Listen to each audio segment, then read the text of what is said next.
Na guys, ito na yung ating fried ice cream. Oh my God, can't wait to taste. Ayan, tikman natin guys, ha? Ang sarap. Lasang ice cream. Lasang ice cream. Tapos ito guys, ito yung apa na pinirito. Malamig din siya guys, hindi siya mainit. Gosh. Hindi siya apang pinrito.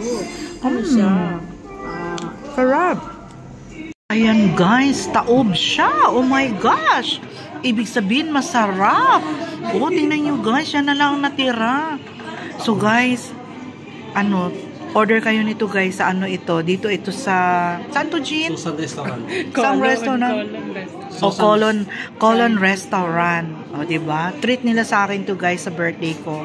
Thank you so much Jean and Arnold. Thank you sa ice cream. So guys, don't forget to share, like, and subscribe my YouTube channel, Summer Susie. Bye guys!